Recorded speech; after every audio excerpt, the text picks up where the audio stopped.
1. Introduction. My name is Vivian. I live in a small town. This town is next to the sea. It is a quiet place. Most people here know each other. My house is small, but it is warm and comfortable. I live there with my son, Mike. For many years, people in town have seen me in one way. They see me as a quiet woman. They think I am a strong, single mother. They believe I am kind and simple. They do not know the real truth about me. They do not know about my big secret. Mike is my son. He is a good boy. He is very smart and kind. He is full of dreams for his future. Mike is a young man now. He wants to leave this small town. He talks about going to a big city. He wants to find a bigger life there. He wants to study and work. He dreams of a future far from here. I listen to his dreams. I smile and encourage him. But deep inside, I worry. I worry about what will happen if my secret comes out. The biggest part of my secret is about Mike's father. No one in this town knows who his real father is, not one person. And Mike, my own son, does not know this truth either. He thinks he knows everything about his family, but he does not know who his real father is. This secret has been with me for a very long time. It is a heavy secret to carry every day. I keep it hidden from everyone. I hide it from my friends. I hide it from my neighbors. Most importantly, I hide it from Mike. My life looks calm and normal on the outside. I go to work. I take care of our home. I spend time with Mike. But inside, I carry this big truth with me always. It is a truth that can change everything for us. I hope it never comes out. I want to protect Mike from it. I want to protect our quiet life here in this small town. But I know that secrets are very hard to keep forever. Sometimes they find a way to come out. I live each day hoping that today is not the day my secret will be found. This fear is always with me. I worry about how Mike will feel if he learns the truth. He trusts me completely. He thinks I have told him everything. But I have not told him about his father. This is my biggest fear. This is my secret. 2. The rich man. His name was Nicholas. Everyone in our small town knew him well. He was the richest man here, a very powerful person.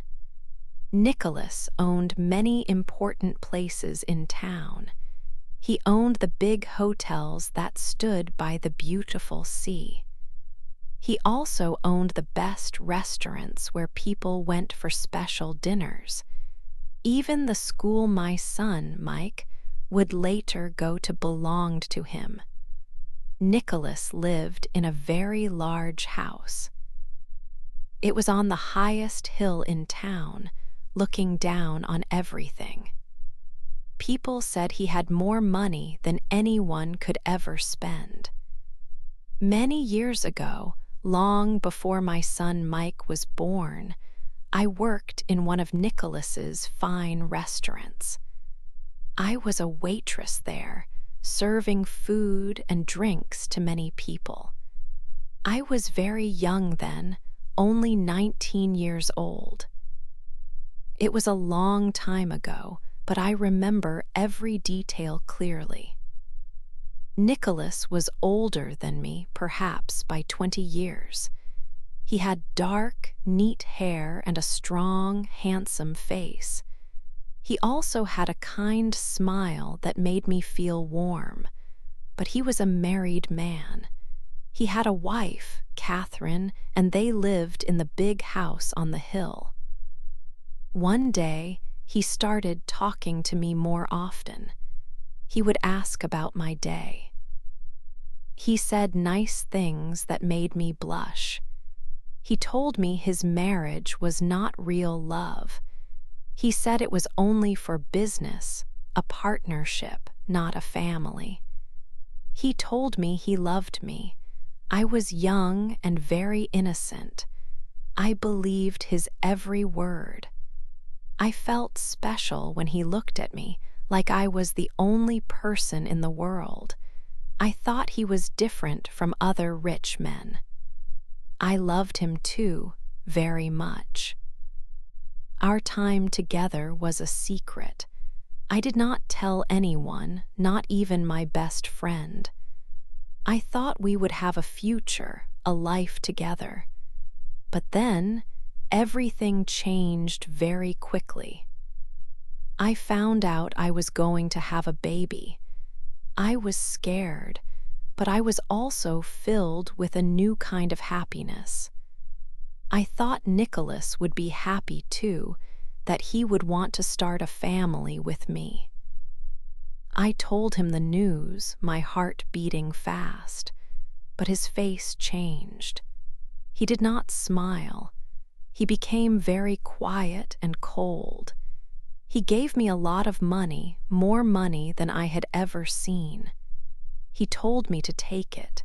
He said I must not tell anyone about the baby. He said I must not talk to him ever again.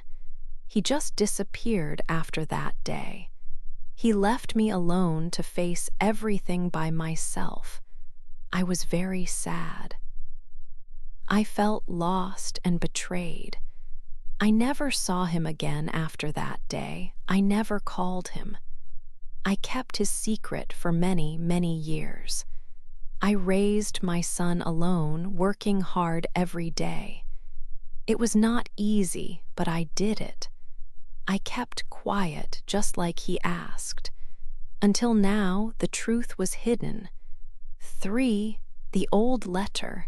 It was a dark and rainy night. The wind blew hard outside our small house. Rain hit the windows. I felt tired. I had been looking at some old things, old memories. I left some old letters on the kitchen table. I did not think much about it. It was a small mistake, but it changed everything. Mike came into the kitchen. He had finished his homework. He saw the papers on the table. He was a curious boy. He picked up one old, yellow envelope. It felt thin and old in his hand. He saw a name written on it. It was a name I knew well. It was the name of Nicholas. Mike opened the letter slowly. His eyes moved across the words. At first, he looked confused. Then his face changed. His eyes opened wide. His hands began to shake. He read the words again, more slowly this time. The letter was short. Its words were very cruel. It said, "You are nothing to me. This child is not mine. Do not come near my family." Mike stood very still. His eyes were full of tears. He looked at me not with confusion anymore, but with a deep sadness and anger. He held the old letter tight in his hand. His voice was quiet, almost a whisper, but I heard every word clearly. "Is he my father?" he asked. My heart stopped. I froze completely. I could not move. I could not speak. The world around me seemed to become silent. The sound of the rain outside disappeared. All I could see was Mike's face, full of pain. In that moment, I knew our quiet life was over. The secret I had kept for so long was no longer safe. Mike had found the truth, or at least part of it. His world was shaken. My world was shaken. The comfort of our small home, the peace we had built, it all began to break apart. Mike's question hung in the air, heavy and full of unspoken hurt. This was the moment. The truth was starting to come out. There was no going back now. Our quiet life, our simple days, they were gone forever. 4. The sun leaves. The next morning, Mike woke up early. He did not eat breakfast. He went to his room and began to pack his bag. His hands moved fast. He put his clothes inside. He put his books inside. His face was hard. He looked very angry. The letter from Nicholas was still in his mind. He hated the lies. He wanted to know the truth. He wanted to meet Nicholas. He wanted to see the man who wrote those cruel words to me. He wanted answers. I watched him from the doorway. My heart felt very heavy. It felt like a stone in my chest. I knew what he was doing. He was going to Nicholas. I had to stop him. "Mike," I said softly. My voice was quiet. "Please do not go. Think about this more." Mike stopped packing. He looked at me. His eyes were not soft. They were full of anger. "No, Mother," he said. His voice was strong. "I must go. I need to know. I need to see him now." He closed his bag. He picked it up. It was heavy. He walked past me. I reached out my hand to touch his arm, but he kept walking. He walked out of our small house. The door closed behind him with a soft sound. I stood alone in the quiet room. Tears came to my eyes. I felt a great fear. My quiet life was ending. Mike was leaving. He was going to find a man who did not want him. He was going to face a hard truth. Mike walked quickly down the street. He did not look back. He walked past the small shops. He walked past the old church. He walked until he reached the edge of town. Then he started walking up the big hill. The hill was steep. It was a long walk, but Mike kept going. He walked with purpose. He walked with anger. He walked towards the biggest house in town. The house belonged to Nicholas. It was a very large house made of stone. It stood high on the hill, looking over everything below. Mike walked to the front door. It was a big, heavy door. He raised his hand. He knocked very hard. Boom, boom, boom. The sound was loud in the quiet morning. After a moment, the door opened slowly. Nicholas stood there. He looked at Mike. He looked surprised. He did not know Mike. He did not know why this young man was at his door. Mike looked at Nicholas. His eyes were fixed on the older man's face. His voice was loud. It was full of pain and anger. "I am your son," Mike shouted. Nicholas's eyes opened wide. His face changed. He did not speak. Then a woman came to the door. She stood behind Nicholas. She was tall and had a serious face. This was Catherine, Nicholas's wife. She heard Mike's words very clearly. Her face lost all its color. It turned white. Her eyes grew wide. She looked at Mike, then at Nicholas. She did not know this secret. She knew nothing about Mike. This was a big shock for her. This was the start of a very big problem. This was the beginning of a scandal that would change everything. 5. A big surprise. Vivian waited for Mike. 1 week passed slowly. She worried about him every day. Was he safe? What was happening at Nicholas's big house? Her home felt empty without him. She tried to read, but her mind was not calm. She just waited. On the 7th day, Mike came back. It was late afternoon.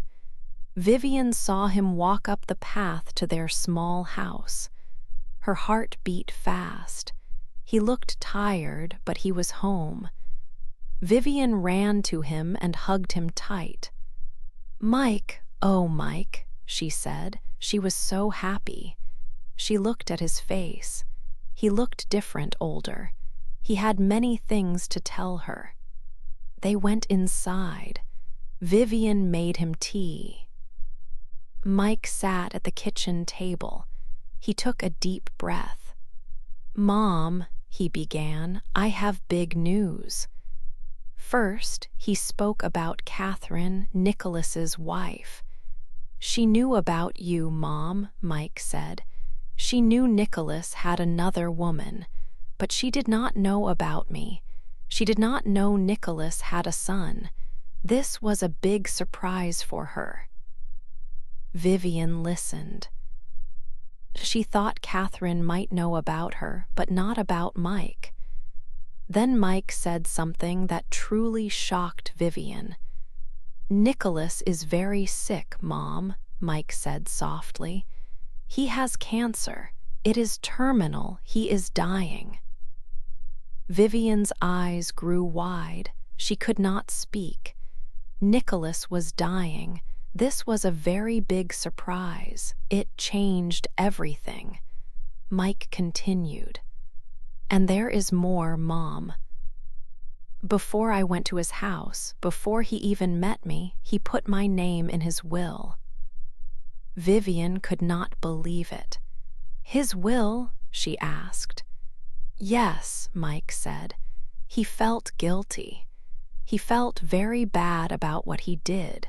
He wanted to make things right before he died. He wanted to give me money." This was a huge surprise. Nicholas, who denied Mike, now wanted to give him money because of guilt.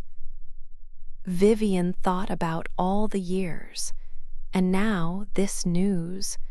But then Mike told her about Catherine's plan. "Catherine is very angry, Mom," Mike explained. "She does not want me to get any money. She wants all of it for herself. She has a plan to stop me. She hates me. She hates you too now." Vivian felt a cold feeling. This was not over. It was the start of something new and difficult. Mike was back, but he brought big news.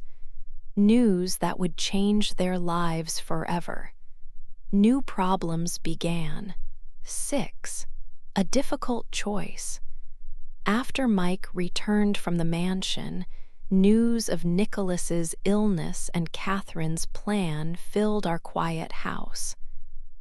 One afternoon, a black car stopped outside. It was Catherine. She walked to our door, her face serious and cold. Mike and I were in the living room. She came inside and stood before us. She held a paper. It looked important. "This is for you, Vivian," she said, her voice cold. "It is a contract." My heart beat fast. Mike looked worried. Catherine continued, "If you sign this paper, Mike will get a lot of money when Nicholas dies." She placed the paper on the small table. "Nicholas is very sick. He will not live much longer." Then her voice became harder. but if you do not sign it, things will be bad for you." She looked at me with angry eyes. "I will tell the newspapers and TV many bad things. I will say you are a gold digger, that you only wanted Nicholas's money.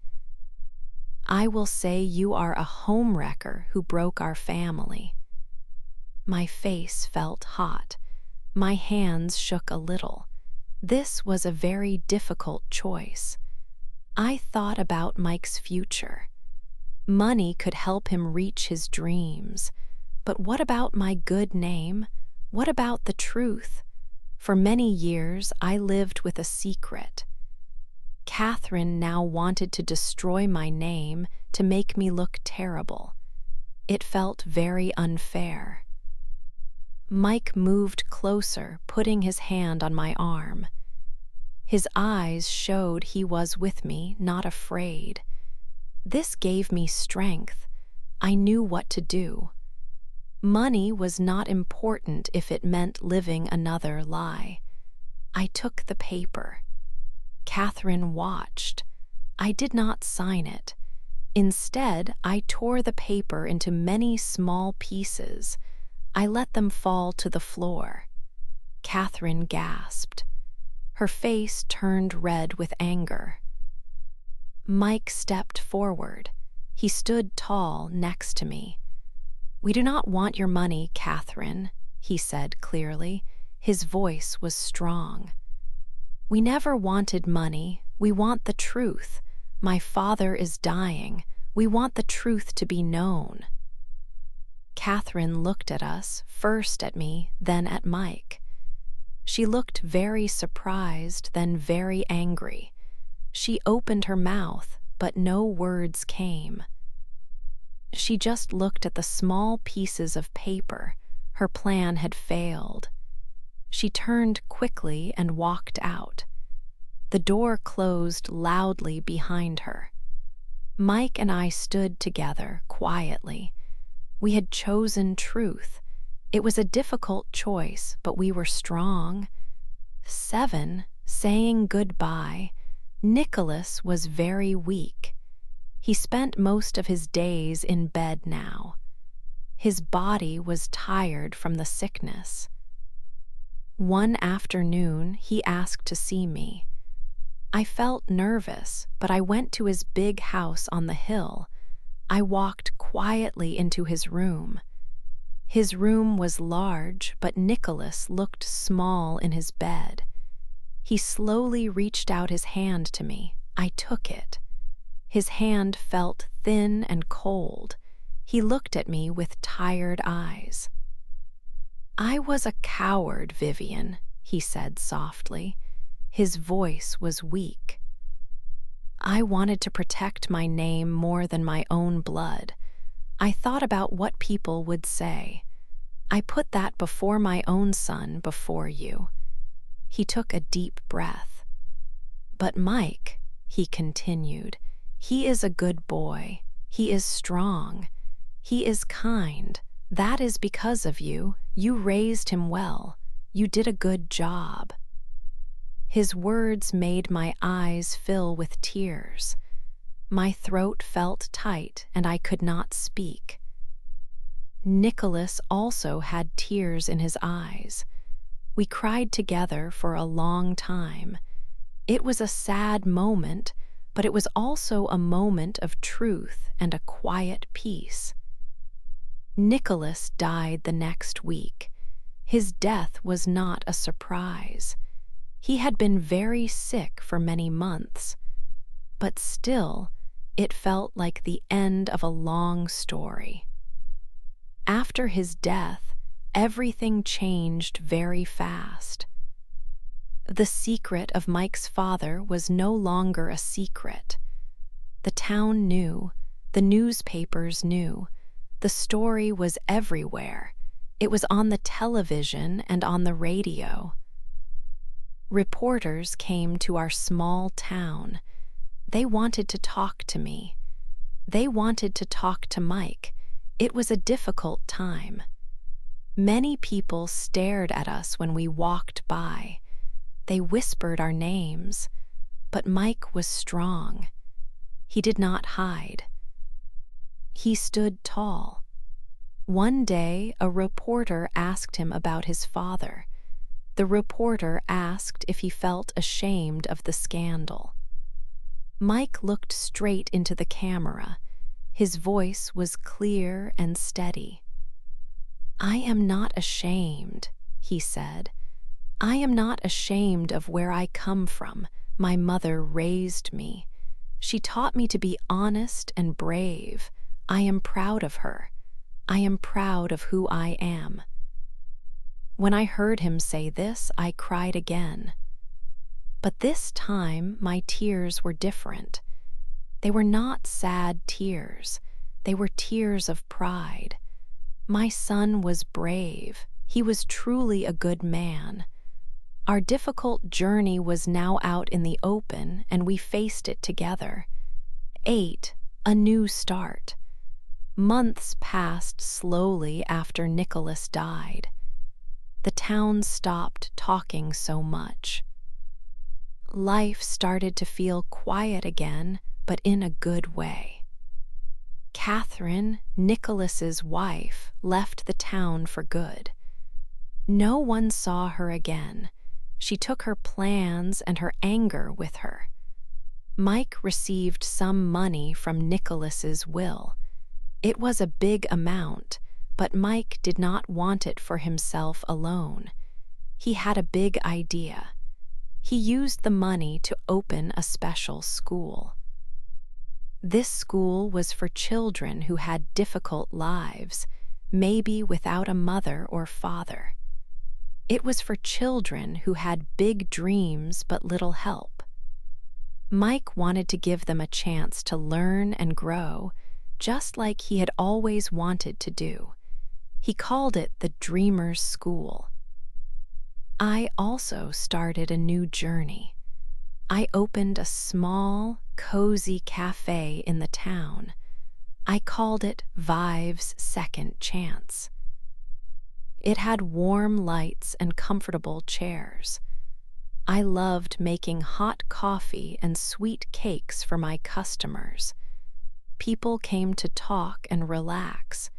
It felt good to be busy and to see happy faces every day. This cafe was my own new beginning. One sunny afternoon, a man walked into my cafe. His name was Daniel. He was a traveler with kind eyes and a soft voice. He loved books and warm coffee. We began to talk. 1 hour turned into 2, and then many more. Daniel listened to my story without judgment. He did not care about my past or the scandal. He simply said, "Everyone has a story, Vivian. Yours just made you stronger." His words were like a warm hug for my heart. I smiled, truly happy for the first time in a long time. Mike came to the cafe often. He was happy with his new school. One day, he brought me a large bunch of colorful flowers. He gave them to me and looked into my eyes. "Mom," he said softly, "you were always both my mother and my father to me." My heart felt so full it could burst with love and pride. I had lost many things in my life, but I had gained so much more. This was my new life. It was a life full of hope, peace, and love.